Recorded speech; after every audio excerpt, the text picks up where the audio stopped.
Hey guys, so it's time to do a quick little comparison here. I just made a video comparing the S5 versus the iPhone 5, the iPhone 5s. Now it's time for the iPhone 5. Let's just do this quick little video because the 5s and the iPhone 5 is very identical in a lot of areas.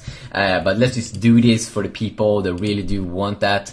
So of course the iPhone 5, this is how it looks, 4-inch display. 1.3 GHz, or let's go and check out the specs. White and a black color variant, not silver or anything like that we got on the 5S. No Touch ID sensor versus the brand new S5 here, which is waterproof, water resistant, dust resistant they're calling it.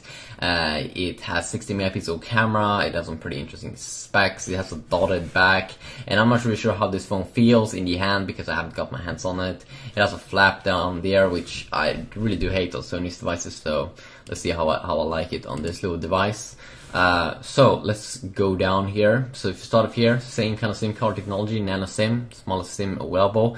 If we move down here, 112 grams versus 145 grams, so definitely a lot heavier, 30 grams like the S5, 8.1 millimeters in thickness versus 7.6 millimeters. It's also a little bit thinner there, the iPhone. And here we do have the fingerprint sensor that you get on the S5. It's going to be cool to try that out. And dust and water resistance, up to 1 meter, 30 minutes. If you go down here, both have amazing displays. IPS LCD display here on the iPhone, the LED backlit variant with resolution 640 x 1136, 4 inches versus 5.1 inches, 1080p display, Super AMOLED screen. Just if you look at the specs, it's better. Then again, the type here on the display. Some people prefer Super AMOLED, some people prefer LED backlit IPS. I think both displays are amazing. Especially good for reading. I do enjoy the iPhone's displays more, but if I would watch like movies and stuff or pictures, stuff like that, I probably would enjoy the AMOLED screen a little bit more.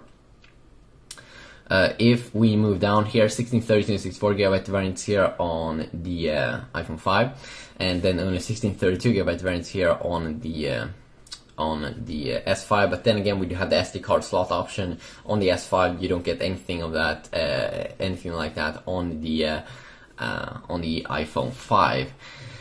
And then again you do get an NFC, you get IR port here also on the S5. It also features lazy Bluetooth on both devices. You do get 150 megabits per second download here.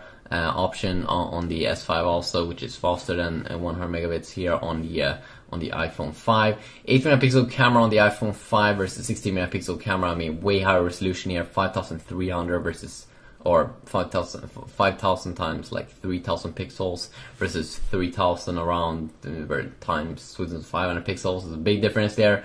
You'll be able to zoom in a lot, and that is pretty cool.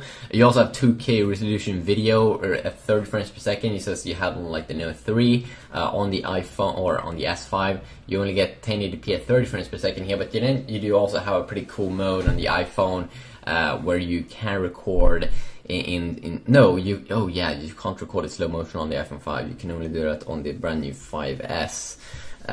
If we move down here, we can see dual core with 3 GHz, Apple's own A6 chipset here versus the Snapdragon 801 chipset, which is a new version here from Qualcomm of their chipsets. This is the latest edition, which is a slight bump update from the Snapdragon 800 that you get on phones like the Note 3 and the Sony Xperia Z1. This one is clocked at 2.5 GHz instead of 2.3 GHz, and it's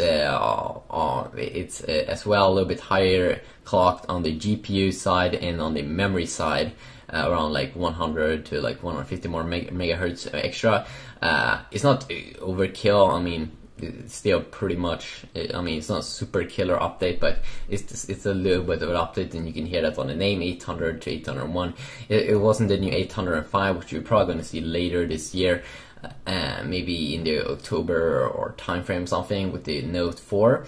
And then we do have the amazing triple core graphics here as well on the iPhone 5, PowerVR SGX 543 MP3 triple core graphics versus the Adreno 330, and the Adreno 330 GPU is one of the better GPUs for the Gameloft games, or is the best GPU available at the moment from what I've seen. it's not as good on the Rockstar games like GTA Vice City, GTA San Andreas as the Melee 400 that you do get on the Galaxy S3 and like the Galaxy Note 2. But it's okay. It's pretty okay actually. It's also a big difference here in battery. 2,800 milliamp versus only 1,440 milliamps here on the iPhone 5. You're probably gonna notice a big difference there. Way better battery life here on the S5. Even though the S5 has a better processor and on all of that, it's way more battery. I mean, like it's like 1,000. It is like 1,400 extra milliamp. I mean, it's like twice the battery power. Even though it has a bigger display and draws a little bit more, you're probably gonna get a way better battery life still. And then you do have, of course, the software aspect, which I'm probably maybe will be taking a look at in a future videos. So yeah, just quickly look here. Peace out.